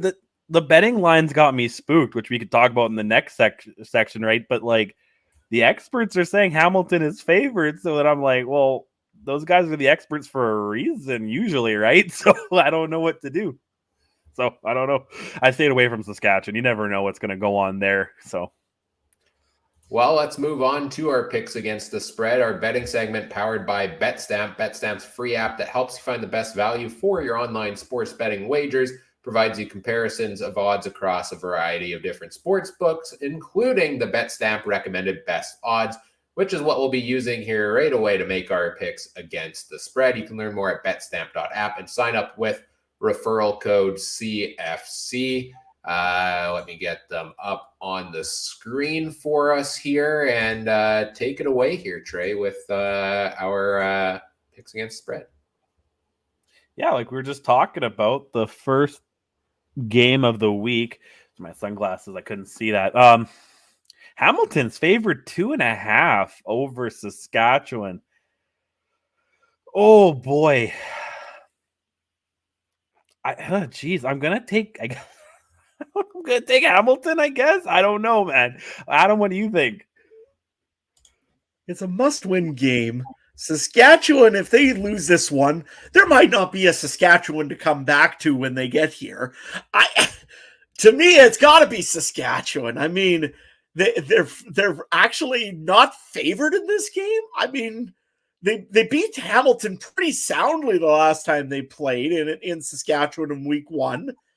I mean, they gave him 9 sacks on Dane Evans. Dane Evans is probably still having night terrors over Pete Robertson nailing him. So I don't know. To me, I think this should be an easy win for Saskatchewan. No, I won't say easy win because Saskatchewan can't get anything easy this year. But Saskatchewan's going to win this one. Right, Ryan? Yeah, this is a toss-up for me. I don't know which team should be the favorite in my mind because both of I just know whichever one I pick is going to let me down in some fashion. So I think I'm going to go with Saskatchewan as well. I think that, again, I think they're the better football team on paper. They've just, haven't gotten it all together lately. And you talked about that improved offensive line last week. So maybe another week of that, another step forward for them. Not super confident, but I'll take the Riders at plus 2.5 from Bet99 here. Hey, 3-1 when Dan Clark was there. I'm just saying. Well, 3-2, I guess now. That's fine. We'll see. Because traditionally, I don't know how it goes when you guys are on one side and I'm on the other, right? So we'll see. On to Saturday, the game that I think no one will watch, but it'll be This is another one. You know what I mean? Like I always think, what would this line be if Rourke was playing? You know, it would not be BC would not be the underdog. I'm going to take BC the +1.5 on Cool Bet. I'm going to go. I think that they're the better team, and every time I give Toronto any credit, they screw it up for me. And I think there's only going to be one team winning in Toronto on the weekend. Ryan. Well, I think you and I are going to disagree here again on this one. I don't need the coin flip on this one. I feel actually kind of comfortable taking the Argos here. Very little pressure on them if you want to go with that, right? With all eyes in Toronto are going to be on the Blue Jays. But no, seriously, the thing for me is that BC is on the road. I don't like them as much on the road. VA, I need to see another good game from him in a row. And Toronto's defense is just so underrated. The way they shut Calgary down pretty well last week. And that offense has to be better. They're not going to score just 2 points this week. I don't think they will. They're better than that. McLeod, Bethel, Thompson, and crew, I think, will be a little bit more efficient. Still a close game for me, but the line is so close. I will take the Argos to win this one at home. Adam? I'm just not sure here. I mean, it's going to be a very close one just because I think that the BC Lions still have that idea that they're going to catch Winnipeg in the playoffs. I don't think they will, but they might have that idea that they can still catch them. BC is going to come in playing hot, but I just have a funny feeling that the Argonauts are going to be in that slightly PO'd mode about everybody going off to the Blue Jays game and nobody wanting to pay attention to the Argos. It's us against the world, the old speech. And I think the Argos are going to win this one here in the end, just because I just can't see McLeod Bethel Thompson having a 2-point game twice in a row, like you just said, Ryan. And I think Vernon Adams is going to be running for his life. So, I'm going to go with the Argonauts. This never goes well when we pick against Trey. It's got to go right once, at least this year, doesn't it? Don't worry. I got the standings ready to share the world in a second here, man. We never need to go through standings. Standings are bad. Nobody needs to go through standings. Okay. Oh, jeez, Louise. Oh, man. Because watch, we're gonna all take Edmonton, and then Winnipeg's gonna win like 40-0 or something stupid, and we all take Winnipeg, and then Winnipeg's gonna win by a rouge, right? God damn it! I'm gonna take Winnipeg. I'll take Winnipeg. This one might get switched. I don't think I switched once this year, so I'm allowed to use one late. Yeah, I'll take Winnipeg, but we'll see. Let's go to Adam. I think I have to take the Edmonton Elks. I went and I posted it today on Twitter. You know what? 13.5 for the Elks. I'm ready to get hurt again, even though last week that was a real disappointment. I got to go with the Elks. That's too much of a difference. I mean, just there's no way the Elks can't cover 13.5. They've been playing better. They've got Kevin Brown, who's been playing good. They've got Dylan Mitchell, who's there. Taylor Cornelius has been playing good. And their defense, can't remember the guy's name there, but he looked pretty darn good on the defensive line. One of their defensive linemen there. So Ceresna? Yeah, Kresna's looked good, but there's another guy as well. Taylor something or other. I can't remember his name. I got to look it up here. But no, Edmonton looks better right now. They're playing for jobs. They're playing for Popeye's chicken. I think that they're going to probably be the better team. Stop, man. You got to stop with that. I got skip the dishes, man. I'll order like the 5-piece right now if you don't stop. I would love to order that, but they don't let me out in the country. So anyway, Ryan, who do you got? Well, I hate that you've done this to me because, again, Trey goes one side, Adam goes the other side. I'm leaning towards Edmonton, but that's 3 games in a row I'm agreeing with Adam. And if I were to do that all season long, then I would be below 500. So I'm a little bit worried about that. But no, I didn't look at the rest of these lines, but you sent this one ahead of time, Trey, and I would smash the plus 13.5 for Edmonton here. It's way too big of a line. I feel like every time I've gone Winnipeg's direction on these big ones, it's failed, except last week I'm going with Edmonton at plus 13.5. I think it'll be a closer game here. I don't know if I'm taking them to win, but they'll cover at least. Because I'm not the biggest baseball fan, Trey, it's rally cap when you flip your hat inside out, right? Yeah. It's full rally cap right now for coming back on Trey. Okay, sure. On to the next game. Happy Thanksgiving, Canadian Thanksgiving. I'm all good with ours being in October, but I wish we had the Thursday, Friday thing. I think that's a lot cooler what the Americans got, but I'll take it in mid-October. Geez, another big one here. Like, again, I'm pretty sure Montreal's going to win, but is it going to be a field goal-y kind of game? Because we talked about we don't know what we're going to get with Ottawa, right? You know, give me 6.5, minus 6.5 on Bet99 for the Montreal Alouettes. I'm going to go with Uncle Gary. And Uncle Gary's going to win by a touchdown for me. Ryan, what do you think? Well, I'll agree with you at least once this week. I'm going Montreal as well.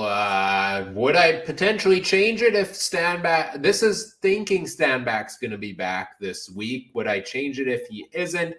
Potentially, but I'm all about locking it in here on the show and sticking with it. So, yeah, I'll go with Montreal minus 6.5. Bob Dice, maybe that helps a little bit, but it is his first game. We don't know what we're going to get. And Montreal's won 5 of their last 6, and they're playing for a shot at first place in the East Division. So I will take them to win this matchup here this week. Adam. This one here, I think, is probably my easiest pick this week. Ottawa doesn't even have an offensive coordinator right now, and if they do it by committee, it is a disaster over in Ottawa right now for that. I wish Bob Dice all the best of luck, and I hope that he has a good game. You're playing against a team that's hungry and trying to chase down first in the East. Montreal's going to win this one, I believe, by more than 6.5 points. So to me, I'm going to go Montreal as well. All right, real quick. So, I mentioned we have 21 games left. That's counting the playoffs. That's Grey Cup and the 2 weeks of playoffs. I thought I'd count that because we might need some tie breaks. You're not impossible to catch up to me, either of you. Right now, I lead the way 38-27. Pretty happy with that. I'm getting close to the point where I'm guaranteed a plus 500 record, and that's all I wanted going into this. Ryan came up with the nickname betting expert. I never once said that in my resume. So, so I'll take it. Ryan's at 35-30. Pretty good for a newbie bettor. Take that. Adam, you just slipped below 500, 32-33 right now. So 21 games, man. You got to go, 11-10 just to be 500? So let's see. Oh, and real quick. I'm going to take, do you think the Mets or Padres, Adam? Mets. I know they've been bad, but Padres don't have Tatis, so I don't know what they're going to do. You take the Padres? Nah, I take the Padres. I don't really care for the Mets ever. I laugh at them most of the year, so I mean, I can't just, you know what? They have, I'll give them this though. They win immediately on their fight song whenever Diaz comes out. I mean, that instant win. But otherwise, I don't know. I don't think I'm going to take the Padres. I think I'll take the Padres in this one. Sorry, not the Mets. I guess we should go through the Blue Jays, Seattle Mariners. I guess, Trey, you're going to last for the Jays? I was going to leave them last because I was going to say I don't either. What's Rays and Guardians, man? Like, that's another one. I don't know. Guardians are higher ranked, but then the Rays, I think they're a pretty dangerous team. And then the only one that your NHL team's from Tampa. What do you think on the Rays and the Guardians? Honestly, couldn't tell you. Okay. Yeah. Baseball's my weakest point. Baseball's the sport I know the absolute least about. I hope the Cardinals just wipe the floor with Bryce Harper and the Philadelphia. Absolutely. Oh yeah. No, and I hope Philly gets smashed. Yeah. And then it's obviously take the Blue Jays. The fan in me wants to say in 2, but the smart, reasonable guy says it's going to go in 3. If there's any prop bets like that, I would probably lean towards 3 games, but it'll be a good one on Sunday then. And if you want to bet on these baseball games as well, you can also on the Bet Stamp app go and see all the odds on those ones, just like the CFL odds we're taking a look at every single week. So pull them up here. You can see all the odds for all of the baseball games going on right now as well. And whether it's the CFL, the NFL, baseball, basketball, hockey, make sure you bet responsibly. Do not bet the farm. Do not bet anything of important value to you, and keep it fun. Just like we had fun here this evening. Mike can still bet a TV show on his site there. That's fine. That's fine. Yeah, getting into hockey season starting here. There were a couple maybe friendly bets going to be made along the way here this season with that as well. But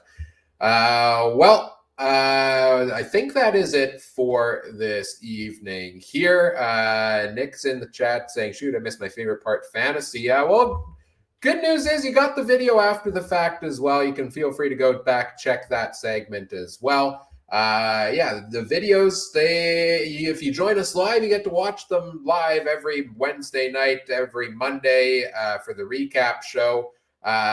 If you want the audio feed, normally till now, those have been coming out kind of late night, same night, bit of a programming change for probably the rest of the season here. They're probably going to come out later the next day. Reason being, pretty busy right now. I got to do the editing. And after Monday night's show, I think I went to bed at 1:00 and I was supposed to get up at 6:00 the next morning for work. And I was so tired, I slept in an hour and a half past my alarms. So we're not going to do that anymore. So we'll probably edit that the next day. So if you going forward, if you're listening to this and you're wondering when the episode's coming out in your audio feed, well, feel free to get the early info from the videos, and then you'll still have the audio well in advance in time to get all the info you need for your setting your lineups and bets and things like that. So as we get to wrap things up here, let's take a look at what's coming up next on the podcast here, which is our Week 18 recap on Monday night, October 10th, Thanksgiving. There's a game earlier that day. We'll be here to recap all of them, give our players of the week, power rankings, all that fun stuff as well. We'll also be back here next Wednesday night to preview week number 19. Trey, I think you said you were not available that night, correct? So it'll be just Adam and I here to talk through everything for week number 19. And we'll do the same thing. Maybe stay a little bit more on track next week. Things went a little off the rails today, but it was fun. I had fun. I hope you guys all had fun here as well. A bit of a long one, but and apologies, no fantasy charts, things like that. Oh, you got a bit of a sneak preview there, even of the fantasy league rosters because I switched the tab. It's been a long night, boys. I switched the tab again. Okay, I'm apparently not sharing one tab. Well, where can people find you guys on social media? Let's go with that. Trey, let's talk about you first. Yeah, first of all, I think you need to add the Week 18 tab on our fantasy league too, just so you know. Oh, yeah. Okay, good idea. I will do that. Yeah, because I was like, I need to make my roster so I'm not texting you 5 minutes before kickoff again, switching things. But you can find me on Twitter at TreyNBHarness. I just started a new job in horse racing this week, so there's going to be a lot of that upcoming. And I also started working with our buddy Mike, doing a little. He wouldn't let me get off of color. He said, "Oh, you just stick with color for now, Trey." And you're new, and I'm like, "Oh, I'm not new. I'm new to hockey, but it's fine. It's fine. I'll be on color on some Manitoba Women's Junior Hockey League for a little bit. So I'm excited for that. At Trey MB Harness. Yeah, not really doing anything else than that. Adam, what about you? Yeah, you can find me at Adam Stewart 1. I know I listened to you, Trey, the other day. Did a great job in color. I thought it was great. Let's face it, it's hard thing to do play-by-play with a color guy there. Boy, it sure makes your life a lot easier. I know that from experience. But yeah, you can find me at Adam Stewart 1. Maybe a few less harvest photos right now because that's wrapping up pretty quickly here. But doesn't mean nothing's going on in the farm. I'll maybe take some pictures of some calves or some cows for you. So check that out for sure. And definitely this week, I know I won't be proposing any more CFL Podcast Network trades because otherwise Ryan will probably have my job. Anyways, you can find me at, like I said, Adam Stewart 1, and you can find Mike. Make sure you check him out too. He's at Mike Garrell. Be sure to check him out as well. He's busy with hockey and a whole lot of other stuff. So be sure to visit with him. Mike, Ryan? Yeah, Adam, if you ask for a trade or a waiver one more time, we might just have to grant it to you. You're really pushing it here. If you keep asking, I'll give it to you. But I hope that's not the case. I hope you're sticking around. You're a good part of the team here. We enjoy having you here, of course. And we enjoy having everybody out joining us in the live chats as well. A lot of fun comments this evening. You can catch all these shows live on YouTube, Facebook, Twitter, Twitch, the Game Time TV YouTube page every single week, all made possible by presenting sponsor Game Time TV, which you can learn more about at watch.gametimetv.ca. If you want to follow the podcast on social media, at CF Countdown Pod on Twitter, facebook.com/CF Countdown Pod as well. All the other shows from around the Canadian Football Podcast Network are at CF Pod Network. If you want to follow me on Twitter, you can follow me at CooperTrooper42. They're trying to put out the PR fires of Adam trying to get everybody traded off of this podcast. Talk CFL Fantasy, anything you want to chat about all the way along as well. I think that is everything for tonight. So whatever podcast platform you're listening on, we appreciate it if you do all the fun things such as like, comment, subscribe, rate, review, share the show with your friends, help us grow the show. We definitely always appreciate that. And on behalf of everybody here this evening, thank you for listening. Take care. Have a good one. Bye.